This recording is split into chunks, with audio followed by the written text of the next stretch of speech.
Aujourd'hui, Oliver est de bonne humeur, car il s'est réconcilié avec sa fiancée, Brenda. Bien qu'il ne se soit pas disputé, Brenda avait la réputation de s'offusquer et de piquer des crises pour des choses insignifiantes, un trait commun aux personnes privilégiées et gâtées. Malgré ses défauts, Oliver était profondément amoureux d'elle, choisissant d'ignorer ces aspects désagréables de son caractère. Alors qu'il passait devant un stand de FL orné de lumières colorées, Oliver décida d'arrêter son SUV et d'acheter le bouquet le plus somptueux pour Brenda. Reconnaissant ses goûts raffinés et ses exigences élevées, il pensait que le bouquet devait être à la hauteur de son statut élevé. Cependant, son humeur s'est rapidement dégradée lorsqu'il s'est rendu compte qu'il n'arrivait pas à localiser sa voiture après avoir quitté le magasin. Frustré, il s'est approché d'un employé de la voirie qui était en train de peindre quelque chose. « Où est ma voiture ? Où diable est-elle » s'écrie-t-il. L'ouvrier lui répond calmement, « Vous n'avez pas vu le panneau ? Il est interdit de se garer ici. Votre voiture a été emmenée à la fourrière, je ne suis parti que 5 minutes. Comment ont-ils pu faire ça ? Ma fiancée m'attend au restaurant. Je ne peux pas être en retard, et en plus, j'ai laissé mon téléphone dans la voiture, s'exclame Oliver, ne t'énerve pas. Le parking est au coin de la rue. Payez l'amende et retournez voir votre fiancée, rétorque l'employé, de plus en plus irrité. Oliver, anxieux et pressé par le temps, ne répond pas, serrant le luxueux bouquet sous son bras, il court vers la fourrière. Arrivé à la fourrière, Oliver s'est empressé d'approcher l'homme de service et de lui présenter les documents nécessaires. Vous avez ma voiture ici, un SUV noir. Voici les documents. Il faut que je la récupère tout de suite, je suis en retard pour une réunion importante, explique Oliver. Pas de problème ? Répond le gardien du parking endormi. Payez l'amende et prenez votre voiture, mais je n'accepte que l'argent liquide. Le préposé rédige un reçu et cherche de la monnaie à tâtons, ce qui paraît une éternité à Oliver. Vous pouvez laisser la monnaie vous-même. Je suis vraiment pressé, dit Oliver, satisfait de la tournure des événements. Le gardien l'a obligeamment dirigé vers l'endroit où sa voiture était garée. En arrivant à la fourrière désordonnée et délabrée, Oliver remarqua le positionnement désordonné des voitures, signe du manque de diligence du gardien. La porte arrière de son véhicule utilitaire sport est restée ouverte, ce qui l'amène à demander « Pourquoi la porte de la voiture est-elle ouverte ? Je ne sais pas, vous avez peut-être oublié de la fermer. » Il n'y avait pas d'étrangers ici. Vous pouvez vérifier les caméras, répond le garde, qui ajoute soudain avec crainte, il y a quelqu'un à l'intérieur. À ce moment-là, une main couverte de sang s'est appuyée sur la vitre. Un cri perçant et inhumain a traversé l'air, laissant derrière lui une traînée d'écho à glacer le sang. Il émanait d'une femme. Oliver se précipita vers le véhicule et ouvrit la porte arrière, mais il fut confronté à un spectacle qui le glaça d'horreur pendant un instant. Bonté divine, il y a une femme en train d'accoucher, s'exclame le garde en jetant un coup d'œil par-dessus l'épaule d'Oliver. Au secours, je crains pour ma vie. La jeune femme hurla de toutes ses forces avant de succomber à la douleur. Allez chercher une ambulance et apporter de l'eau chaude ici, ordonne Oliver au garde en fouillant frénétiquement dans le matériel médical de la voiture. Au milieu du chaos, il trouve de l'ammoniac et l'utilise pour ranimer la femme en train d'accoucher. Plaçant un oreiller sous sa tête et une couche jetable propre sous elle, il a eu un coup de chance en réalisant qu'il avait un surplus de fournitures, grâce au fait qu'il conduisait souvent son chien. Des draps et des serviettes propres, récupérés plus tôt dans la journée chez le teinturier, ont été très utiles. Ne paniquez pas, respirez. Rappelez-vous ce que les sages-femmes vous ont appris. Oliver tente de distraire la jeune femme de sa peur. Je m'appelle Oliver. Et vous, qu'en est-il ? Ami, souffle-t-elle entre deux contractions. Elle saisit la main d'Oliver avec une telle intensité qu'elle eut l'impression que ses doigts allaient écraser les siens. Qu'il s'agisse des cris de l'inconnu ou de l'imminence de la naissance, Oliver poussa un cri de douleur. Quelques secondes plus tard, la tête du bébé émergeait. Tu peux le faire, allez, l'exhorta Oliver, oubliant son propre malaise. Les secours arrivent. C'est alors que le bébé est né, un enfant vulnérable, de couleur cramoisie, au poing serré. Oliver le souleva délicatement, encourageant ses cris d'une légère claque, s'assurant qu'il prenait sa première respiration. Enveloppant le nouveau-né dans un drap propre, il poussa un soupir de soulagement, reconnaissant de la chaleur et de l'espace de son SUV. « C'est un garçon. Tu as un fils », s'exclame Oliver avec joie. Amy réussit à esquisser un faible sourire, mais les tourments de l'accouchement reprirent rapidement le dessus sur ses traits. Une autre vague d'agonie la submergea, et bientôt, un autre bébé, cette fois, un garçon légèrement plus petit, vint au monde, ses cris emplissant l'air. Rapidement, Oliver l'emmaillota lui aussi, apportant silence et chaleur au nouveau-né dans le confort douillet de la voiture. Épuisé, Amy s'allongea, enveloppée dans la couverture qu'Oliver lui avait fournie. « Je vous remercie. Sans votre aide, j'aurais été perdue, » murmure-t-elle, les yeux brillants de gratitude. « Mes précieux fils. Je suis tellement soulagée que tout aille bien. » Sa voix s'éteint lorsque la soif l'envahit. Oliver lui tendit rapidement une bouteille d'eau minérale qu'elle avala goulûment. Un faible sourire se dessinant sur ses lèvres. « Je suis désolée de m'être introduite dans votre voiture. » Les contractions ont commencé sur le chemin, une valise. J'étais complètement déconcertée par mes actes. En voyant la voiture garée avec la porte arrière ouverte, j'ai instinctivement grimpé sur le siège arrière, et puis tout est devenu vide. J'ai dû perdre connaissance à cause de la douleur, et vous étiez là, mon sauveur. Oh, je m'excuse d'avoir sali votre voiture. L'important, c'est que tout le monde aille bien, et vous avez admirablement géré la situation. J'ai failli m'évanouir, pour être honnête, dit Oliver en riant, avant de demander « Comment ça se passe là-bas ?»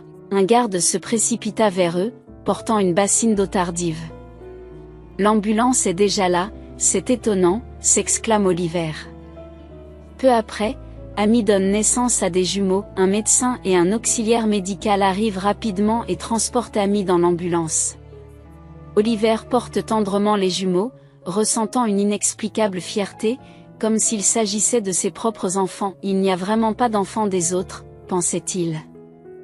Il faudra que je dise à Brenda qu'il est temps pour nous de fonder une famille. » Son cœur débordait de bonheur pour Amy et ses fils, et bien sûr, de fierté pour lui-même. Il ne s'attendait pas à agir aussi courageusement, en décidant d'avoir au moins 3 enfants. Plus tard, Oliver se rend à un rendez-vous avec Brenda et arrive au restaurant avec 2 heures de retard. Il se rend compte que Brenda est déjà partie. Le serveur lui tend une note. En le lisant, son sourire s'est effacé.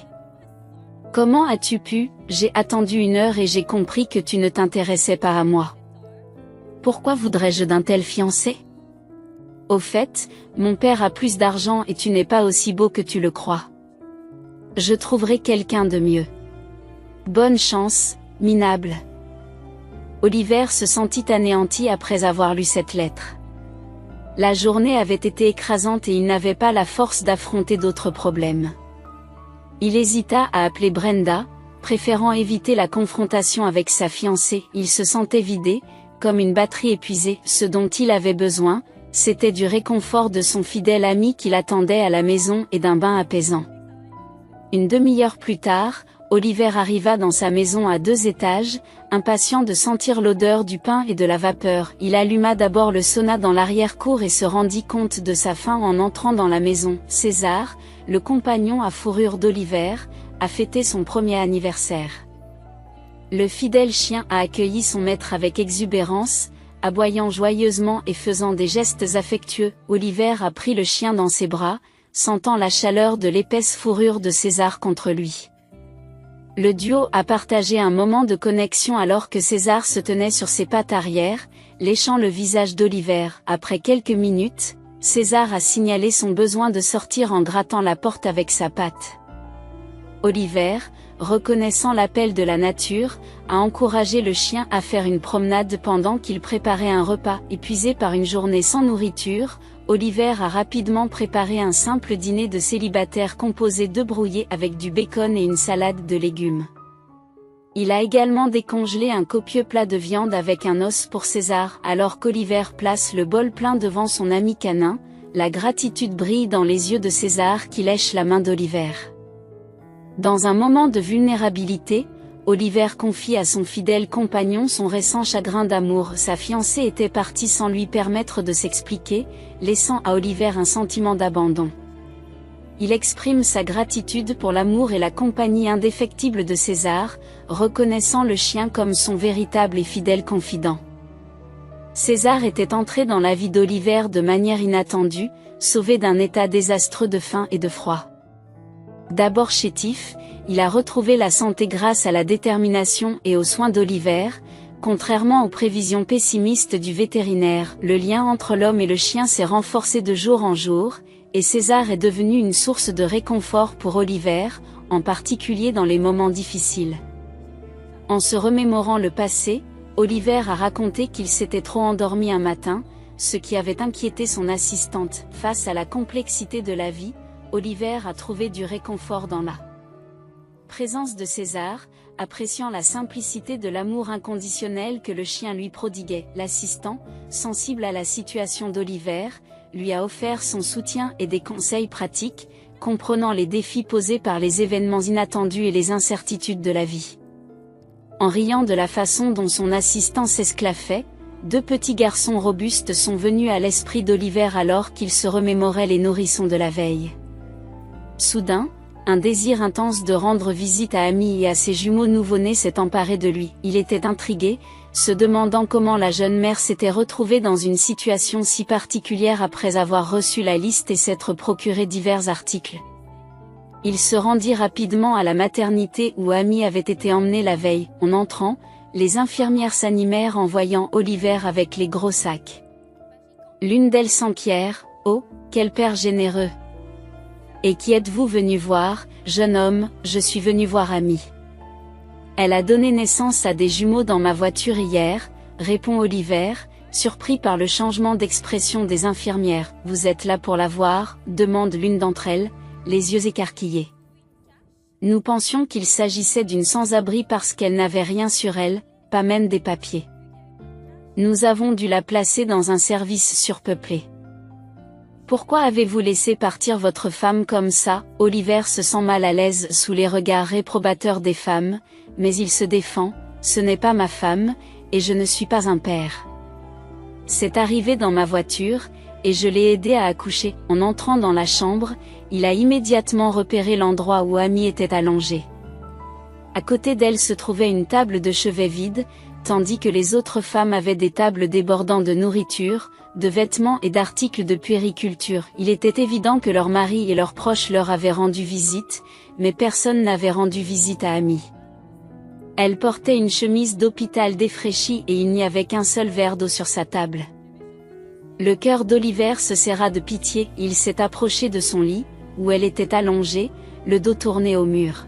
« Waouh, Oliver, se réjouit-elle, tu es venu, et tout ça c'est pour moi ?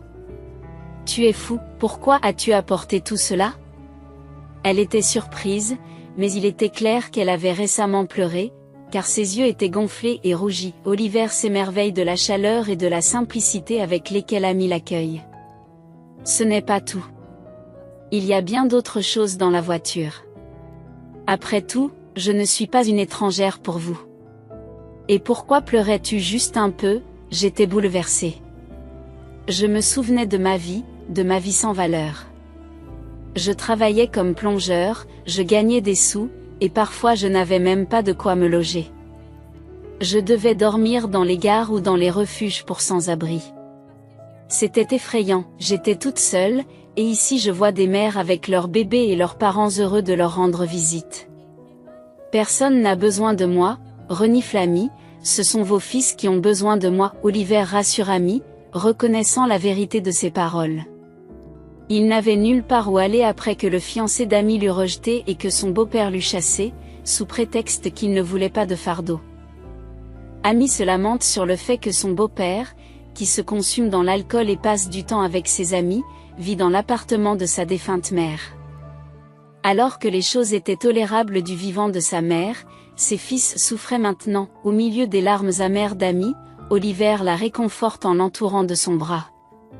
Essayant d'offrir une solution, il propose un plan. Oliver a suggéré qu'ils envisagent de l'embaucher en tant que manager. Il a assuré à Amy qu'il lui offrirait un congé de maladie et un congé de maternité, qu'il lui fournirait une carte de salaire et qu'il lui trouverait un appartement pour elle et ses enfants. Amy, submergée par le bonheur, n'en croit pas ses yeux et regarde Oliver avec incrédulité. Après cette conversation, Oliver a tenu sa promesse. Après l'hôpital, il se rend à son bureau et demande à son assistante de s'occuper du remplacement d'Amy et de la dédommager. Pendant ce temps, des femmes curieuses se sont rassemblées autour du lit d'Amy, louant la générosité d'Oliver. Le lendemain, Oliver rend visite à Amy pour s'enquérir de la santé des bébés. Toute la maternité attend sa présence, s'interrogeant sur la suite des événements. La scène ressemblait à un miracle, comme si un riche prince avait pris sous sa tutelle un berger défavorisé. Ignorant les regards curieux, Oliver et Amy se concentrent sur leur conversation et sur les deux bébés qui explorent le monde. Fidèle à sa parole, Oliver a remis à Amy une carte bancaire et un nouveau smartphone. Il lui a assuré qu'il y en avait assez et l'a encouragé à ne rien se refuser. Reconnaissante et embarrassée, Amy a trouvé cela surréaliste, exprimant son incrédulité. Oliver minimise le geste, affirmant qu'il est essentiel d'aider les autres. Il a déclaré leur amitié et a exprimé son désir d'être le parrain de ses garçons, nommés Oliver et Thomas, en son honneur et en mémoire de sa défunte mère, le père. C'était une bonne âme, malgré son départ prématuré. Merci. C'est un plaisir. Oliver sourit d'un air approbateur. Je dois partir maintenant, adieu, je reviendrai demain, promit-il, tandis qu'une foule de curieux se rassemblait à nouveau autour d'Amy. Si je peux me permettre, combien avez-vous reçu sur votre carte, demande l'un d'eux. Je n'ai pas encore vérifié, avoue Amy en prenant son téléphone. Elle déverrouille le message de la banque et est stupéfaite. Les femmes s'agglutinent, regardant l'écran du smartphone avec un intérêt avide. La générosité d'Oliver les a toutes étonnées. Impressionnant, en effet. Avec cette somme, vous pourrez vivre confortablement. Quelle chance vous avez, Amy, d'avoir un homme aussi splendide, remarque l'une d'entre elles. Est-il marié, par hasard, demande une autre. Je n'en suis pas sûre, répond Amy, découragée. En vérité, elle nourrissait des sentiments pour Oliver mais hésitait à les révéler, craignant d'être perçue comme une chasseuse de fortune. Quelle sorte de chasseuse de fortune suis-je, se demande-t-elle. Je suis une mère de 2 enfants sans ressources. L'idée qu'Oliver puisse être marié la perturbe légèrement. Sentant sa détresse, les autres femmes se dispersent discrètement, espérant son bonheur. Pendant ce temps, Brenda rencontre Marina, l'épouse de l'assistant, dans un restaurant. « Pourquoi es-tu seule ici sans ton fiancé ?» demande Marina. « Oh, vous n'êtes pas au courant. J'ai mis fin à ma relation avec lui. Qu'il s'en repente, qui a besoin d'un homme d'affaires de la classe moyenne comme lui ?» se moque Brenda. « Tu ne devrais pas dire du mal de sa profession, » réplique Marina. Leur entreprise est florissante. Ils ont récemment décroché un contrat important, peut-être que la chance leur a souri après cette noble action, ajouta-t-elle d'un ton énigmatique. Quelle noble action ? Interrogea Brenda, intriguée par le succès soudain de son ancien fiancé. Oliver a aidé une femme défavorisée à accoucher dans sa nouvelle voiture, vous imaginez ? Des jumeaux sont nés et il lui rend visite tous les jours. Elle s'appelle Amy, si ma mémoire est bonne, révèle Marina en souriant. Ce sont ses enfants ? S'emporte Brenda. Pourquoi cries-tu ? Oliver a affirmé qu'ils n'étaient pas les siens et qu'il ne l'avait rencontré que récemment. Je préfère ne pas m'étendre sur ce sujet avec vous. Passez une bonne journée, répond Marina calmement, se distançant de l'éventuelle colère de Brenda. Brenda, furieuse, se dirigea à toute allure vers la maternité, l'esprit envahi de pensées obscures et de conjectures scandaleuses concernant Oliver et la mystérieuse femme. Si ce ne sont pas ses enfants, qui peuvent-ils être, s'emporte-t-elle intérieurement. Cet ami est plus rusé que je ne le pensais. Quelle honte! L'arrogante Brenda n'a pas supporté une telle humiliation et s'est empressée d'aller affronter la situation. Amy, qui fait irruption dans la pièce, exige de savoir qui est l'autre femme. C'est moi, Amy, répond l'intruse, la voix pleine de dérision.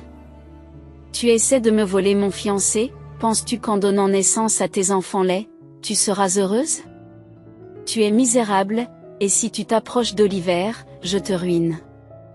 Cria Brenda, furieuse. Mes enfants ne sont pas laids, et il n'est pas leur père. Je vous en prie, partez, je ne prendrai le fiancé de personne, s'écrie Amy, les larmes aux yeux. Si tu ne pars pas de toi-même, tu ne pourras t'en prendre qu'à toi-même.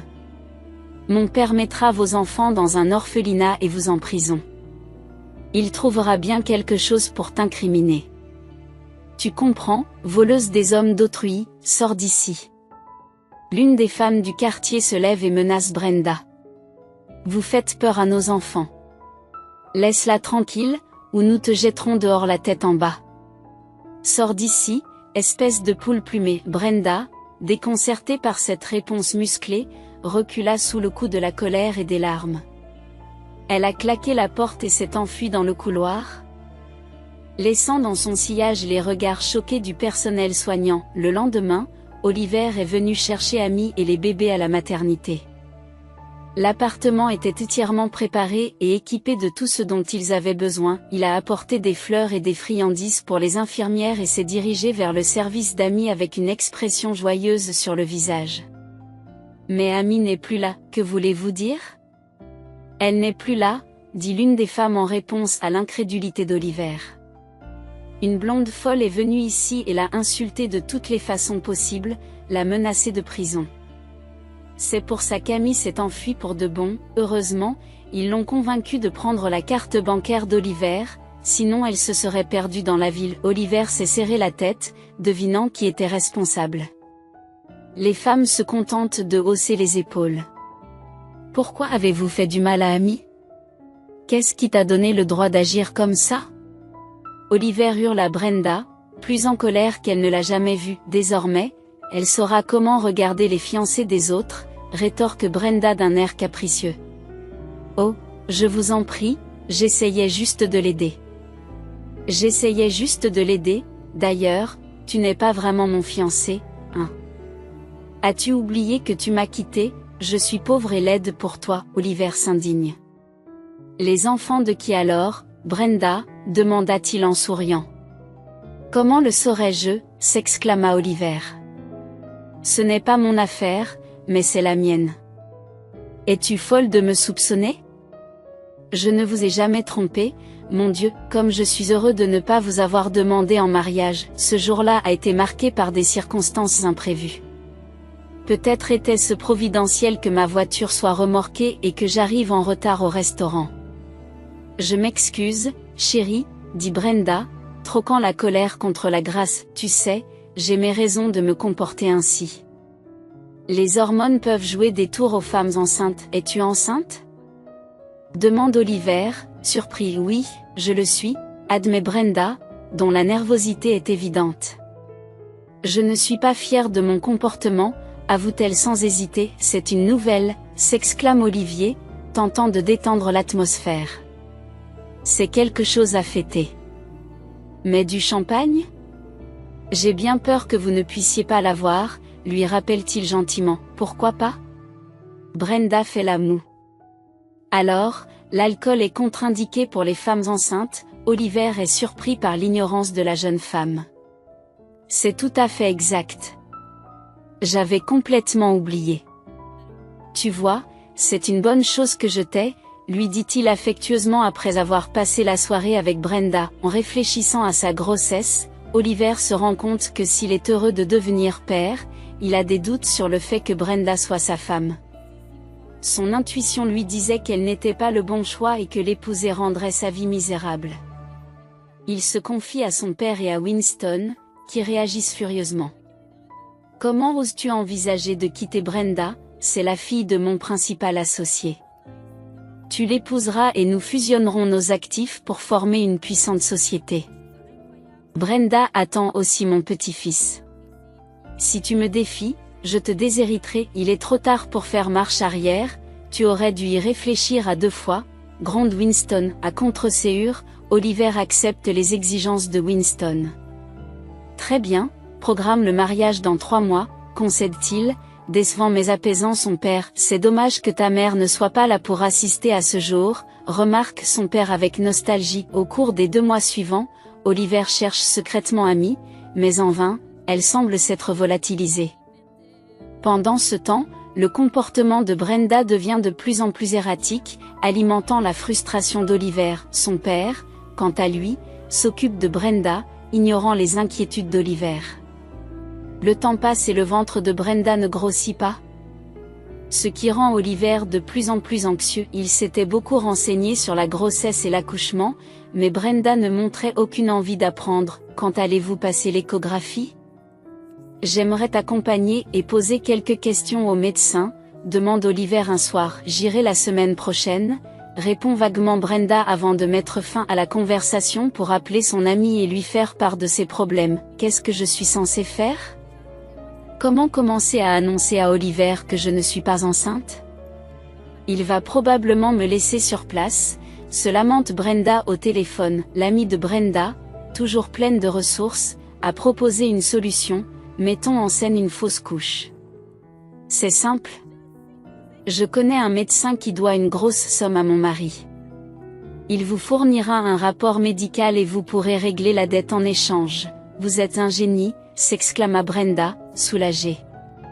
Avec un optimisme renouvelé, elle se sert un grand verre de vin rouge pour fêter l'événement. Le lendemain matin, Brenda rend visite au médecin peu scrupuleux, qui a parfaitement orchestré la mascarade.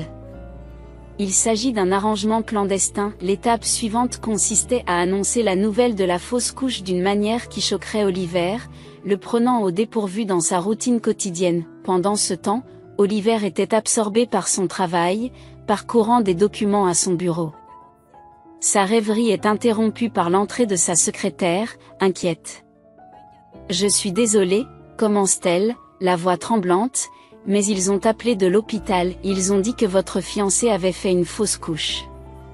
Physiquement, elle est stable, mais émotionnellement désemparée. Brenda insiste pour que vous veniez immédiatement. Sans hésiter, Oliver appelle son chauffeur. Je me rends à l'hôpital, le déjeuner peut attendre.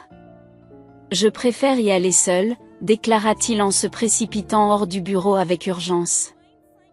Contournant l'ascenseur pour emprunter les escaliers de secours alors qu'il se dirige vers l'hôpital, l'esprit d'Oliver est un tourbillon d'incrédulité et de chagrin. Comment cela a-t-il pu arriver ? Mon enfant, parti, marmonne-t-il, le cœur lourd de chagrin. Il imagine l'angoisse de Brenda, ce qui alimente son sentiment d'urgence.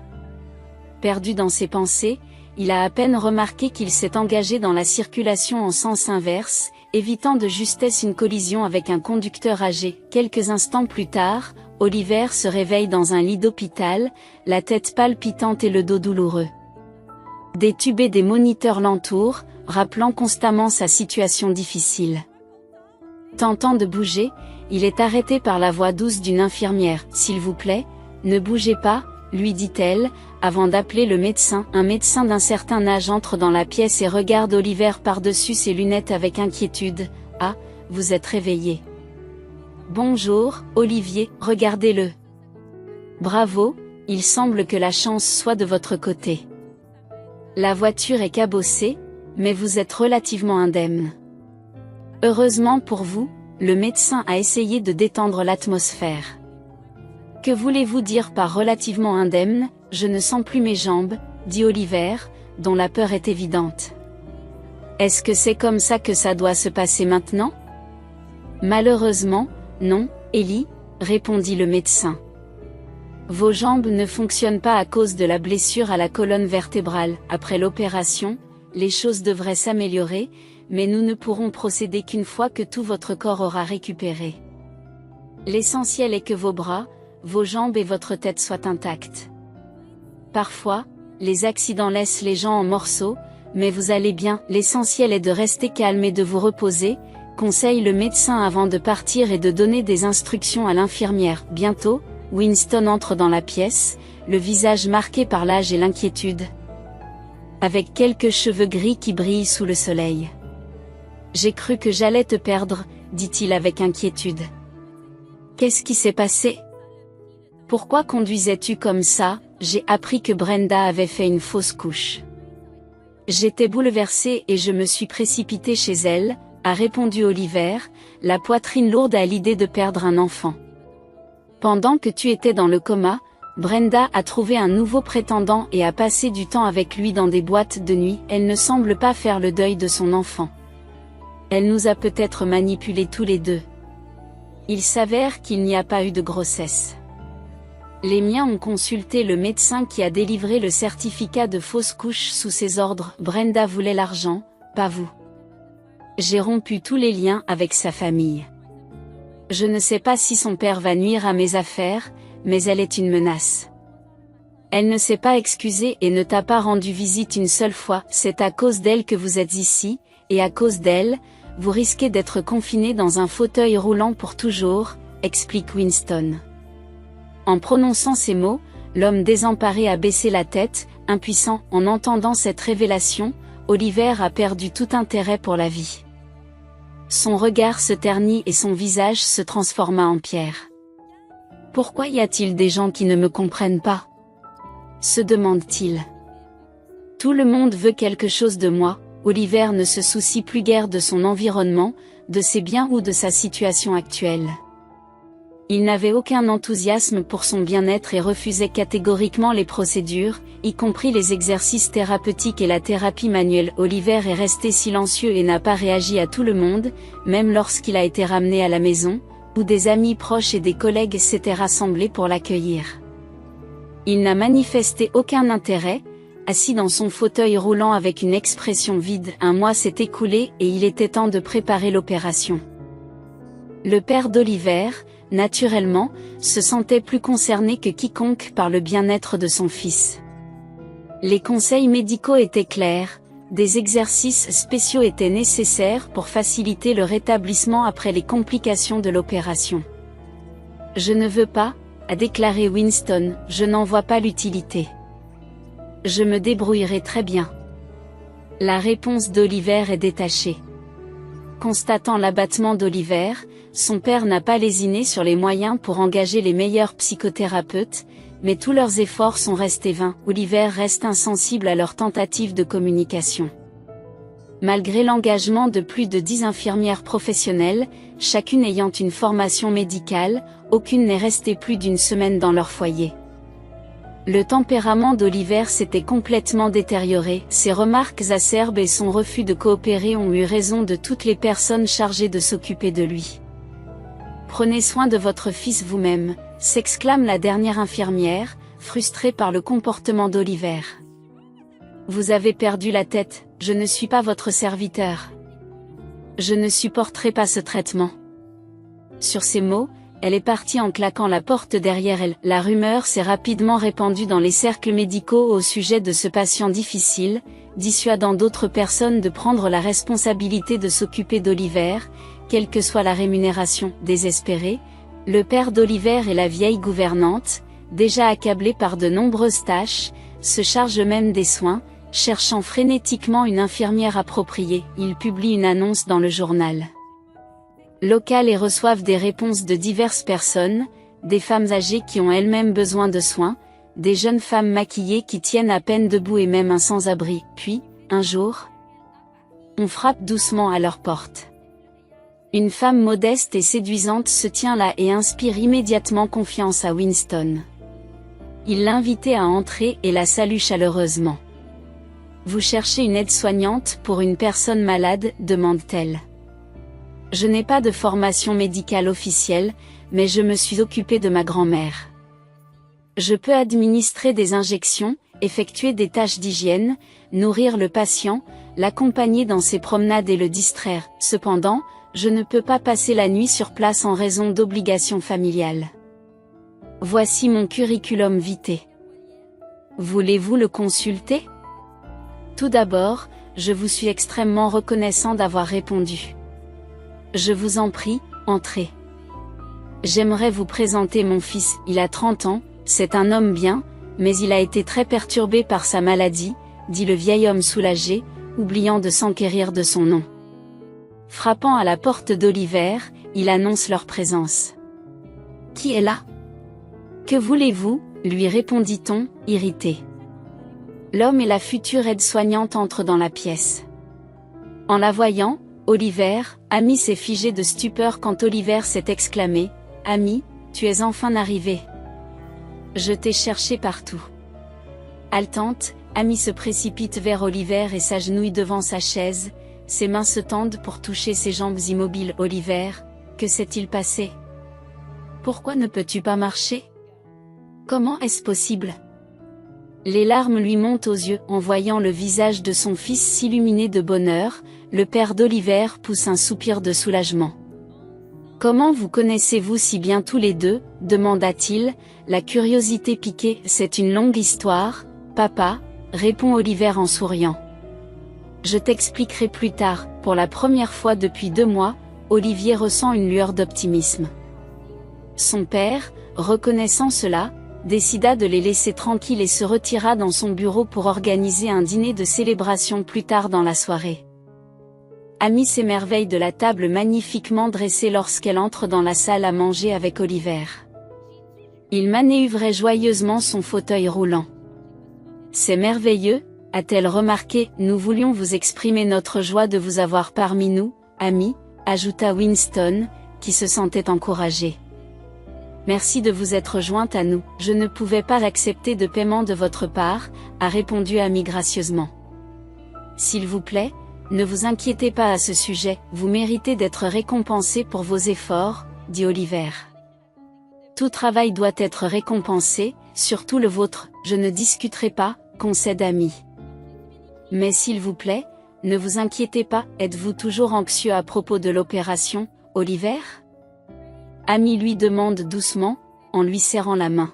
« N'oublie pas ce que nous avions convenu, bien sûr que non. » « J'ai hâte de me remettre sur pied, » lui assure Oliver en lui jetant un regard affectueux. Observant l'affection de son fils pour Amy et son influence apaisante, Winston ne peut s'empêcher de sourire.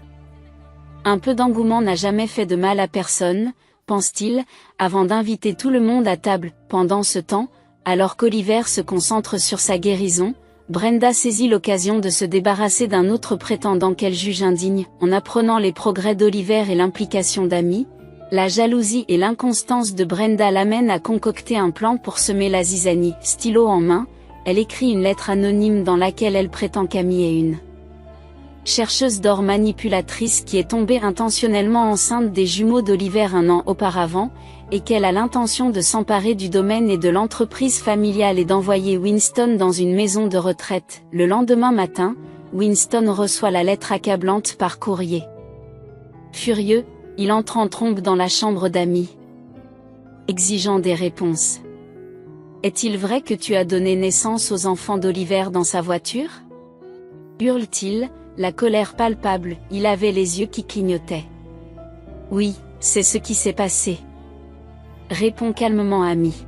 « Peut-être avez-vous aussi des sentiments pour mon fils. »« Oui, » admit-elle honnêtement, « mais Oliver n'en sait rien. C'est pour cela que tu es venu ici pour l'épouser et le prendre pour toi, » s'écrie Winston. « Je ne veux rien de vous. Je suis juste venu ici pour travailler. » Amy s'est exclamée, « Sortez de chez moi. » Winston lui a montré la porte. Amy n'a pas été autorisée à dire au revoir à Oliver et elle n'a pas eu d'autre choix que de quitter la maison 1 heure plus tard. Lorsqu'Oliver est arrivé en fauteuil roulant pour le petit déjeuner, il a demandé « Où est Amy ?»« Je l'ai mise à la porte, » a répondu le père. « Pourquoi avez-vous besoin de cette mendiante ? » Je ne veux pas que nous soyons associés à elle. « Qu'est-ce que tu as fait ?» s'exclame Oliver. « Je viens de trouver mon âme sœur, et tu n'as pas le droit de contrôler le destin des autres. Vous m'aviez promis Brenda comme épouse, et que s'est-il passé ?» Oliver se sentit offensé et partit dans le jardin près de la maison, tandis que son père restait assis à la table, fronçant les sourcils et relisant la lettre 1 heure plus tard. Il alla s'excuser auprès de son fils et admettre qu'il avait peut-être cru en vain à la lettre anonyme, mais il ne le trouva pas dehors. « Que as-tu fait? Vieux con, Winston se serre la tête et se met à pleurer de désespoir. Il trouve le CV d'Amy, qui contient son adresse, et s'y rend. La maison se trouve à la périphérie de la ville. Winston frappa à la porte et la dame âgée de l'appartement ouvrit immédiatement en reconnaissant qui se tenait devant elle. Elle fit un signe de tête silencieux vers la pièce où se trouvaient Amy et les enfants. « De quoi avez-vous besoin ?» demanda la jeune femme en voyant l'intrus entrer. « Pardonne-moi. Amy. J'ai perdu mon sang-froid. J'ai reçu une lettre anonyme avec toutes sortes de choses méchantes écrites sur toi, et j'ai perdu le contrôle. Je t'ai insulté sans comprendre. Eh bien, vous avez donné naissance au bébé de mon fils, et ce n'est vraiment pas mes affaires. Mon travail consiste à offrir une vie décente à mes petits-fils. Revenez avec les enfants, s'il vous plaît. D'accord, a-t-elle souri, mais ce ne sont pas vos petits-enfants. Ils sont de mon fiancé qui m'a abandonné il y a longtemps. Quant à Oliver, il m'a juste aidé quand j'en avais vraiment besoin. Vous avez élevé un homme bien. Merci pour cela. Quand Amy a raconté les détails de sa vie, Winston s'est senti très honteux et a demandé qui s'occupait des bébés pendant que tu travaillais pour nous. Amy a répondu. Je lui suis vraiment reconnaissante. Je vois, Amy. Ne nous souvenons pas du passé, mais je vous demande sincèrement de revenir, et l'idéal serait que vous emmeniez les enfants. Cependant, j'ai des nouvelles peu réjouissantes. Oliver a disparu. Il est allé quelque part en fauteuil roulant et n'est pas revenu. Je pensais qu'il était avec vous. Winston s'interroge. Comment a-t-il disparu? S'enquiert Amy avec anxiété. Nous devons le localiser. Si quelque chose lui est arrivé, ou s'il a besoin d'aide, nous devons commencer nos recherches immédiatement.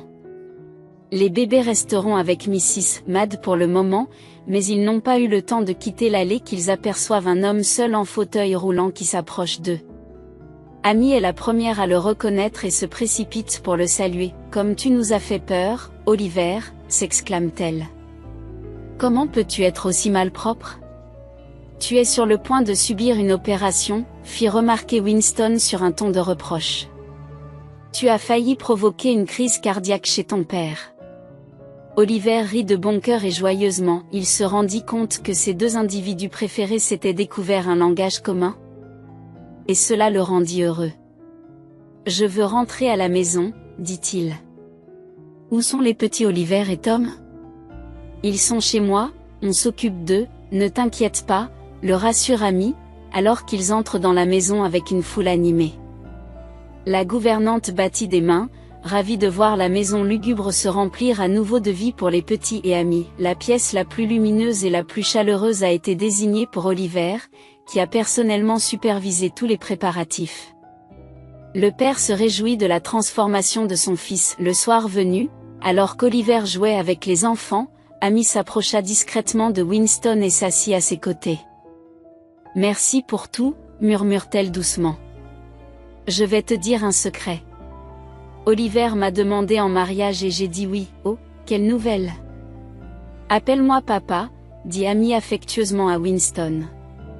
En quelques mois, Oliver se déplaçait déjà dans la maison, certes avec une canne, mais sur ses deux pieds. L'opération a été un succès et le problème n'était pas aussi grave que les médecins l'avaient craint, de sorte qu'Oliver s'est rapidement rétabli. Oliver et Amy ont passé leur nuit de noces dans le manoir de Winston. Ils n'ont pas invité beaucoup de monde, seulement des amis proches et des parents. Le jeune couple est heureux, et des vœux et des toasts bruyants leur sont adressés pendant les festivités. Brenda arrive à l'improviste, sans avoir été invitée. Elle n'était plus la beauté audacieuse, mais paraissait fanée et dévastée. Tout le monde se tait, s'attendant à un tour de passe-passe de la part de cette fille égocentrique. « Je m'excuse d'avoir perturbé votre fête », dit Brenda en baissant la tête. « Je suis venue m'excuser auprès d'Oliver et d'Amy. Je suis venue m'excuser auprès d'Oliver et d'Amy, je leur adresse mes vœux les plus sincères pour leur joie. Si possible, trouvez dans vos cœurs la force de me pardonner. » Brenda prit délicatement dans ses mains un petit cadeau méticuleusement emballé et le déposa parmi les autres cadeaux, les doigts tremblants. Oliver lui jette un regard dédaigneux, rejetant toute offrande de la part de celle qui est responsable de la profonde douleur et de la souffrance de sa famille. Le silence est rompu par Amy, qui comprend intimement l'expérience de Brenda en tant qu'exclue sociale. Je ne peux pas parler au nom d'Oliver, mais j'ai choisi de te pardonner. Aujourd'hui, c'est notre jour de bonheur, et je refuse qu'il soit gâché. Merci pour le cadeau, il faut du courage pour reconnaître ses erreurs. Entrez, faites comme chez vous, déclare chaleureusement Amy, surprenant Brenda qui se met à pleurer sous l'effet d'un accueil inattendu. Quelque chose s'est brisé en elle, et la honte et le chagrin refoulé ont jailli. Il était évident qu'un incident grave avait profondément marqué sa vie. Amy émergea de derrière la table, enveloppant Brenda d'une étreinte réconfortante. « Viens, tu vas tout partager avec Oliver et moi », murmure Amy d'un ton apaisant, en guidant Brenda vers un espace plus privé. La femme en larmes n'opposa aucune résistance et suivit docilement Amy, reconnaissant le potentiel d'aide de ce moment inattendu. Malgré la réticence d'Oliver à faire face à son ex-fiancé, l'état de détresse de la jeune femme l'émeut et il accepte à contre-ségur de prêter l'oreille après avoir bu un peu d'eau. Brenda commence à se confier. « Mon père est décédé subitement d'une crise cardiaque il y a un mois, nous laissant seuls, ma mère et moi. La fortune de l'entreprise déclinait et les investisseurs hésitaient à collaborer. C'est alors qu'un homme a croisé mon chemin, quelqu'un en qui j'avais confiance. Il prétendait être un cadre supérieur et me couvrait de cadeaux extravagants. Ma mère l'adorait, mais il s'est avéré que c'était un escroc. Il nous a convaincus d'investir dans les crypto-monnaies, a anéanti nos économies et a disparu du jour au lendemain. Nous avons perdu notre maison et il me reste peu d'argent. Je suis rapidement à court, avoue Brenda, personne ne semble vouloir m'embaucher, sous prétexte que je n'ai pas l'expérience nécessaire, déplore Amy. Brenda, de manière inattendue, montre à Amy une photo sur l'écran de son smartphone. Pouvez-vous croire cela, s'exclame Amy, c'est mon ex-fiancé, David. Il s'est enfui avec le reste de mon argent quand il a découvert que j'étais enceinte. Brenda est déconcertée. Quelle coïncidence! Il semblerait que nous soyons devenus amis dans l'infortune. D'ailleurs, je sais où il pourrait se cacher. J'ai entendu une adresse qu'il a donnée à un chauffeur de taxi. Voyons si nous pouvons nous venger. Mais pour l'instant, reste ici avec ta mère. Nous avons assez de place pour tout le monde, peut-être que nous pourrons même forger une amitié. Je n'ai pas vraiment d'amis proches, se dit Brenda. Et crois-moi, j'ai changé. Je sais ce que c'est que d'être sans le sou et méprisé par les riches. Mes actions passées étaient insensées, Amy sourit en connaissance de cause. En effet, elle l'était, acquiesce-t-elle, et elle partage un rire. Leur conversation s'est prolongée dans la nuit, marquant le début d'un lien profond entre elles. Le lendemain matin, Brenda ne tarde pas à porter plainte contre David, en fournissant sa photo et ses relevés bancaires comme preuve. Pendant ce temps, Oliver, adoptant une approche différente, fait appel à l'expertise d'un détective chevronné. Ensemble, ils ont suivi les mouvements de David juste à temps, alors qu'il cherchait déjà sa prochaine victime. Grâce à leurs efforts conjugués, les fonds volés à Brenda ont été retrouvés, ce qui lui a procuré un immense soulagement. Avec l'argent récupéré, elle a acheté une maison modeste mais confortable pour elle et sa mère. Oliver, témoin de la transformation de Brenda, n'éprouve plus d'amertume à son égard. Elle avait en effet changé, devenant plus douce et plus accessible. Amy a également joué un rôle dans l'évolution positive de Brenda.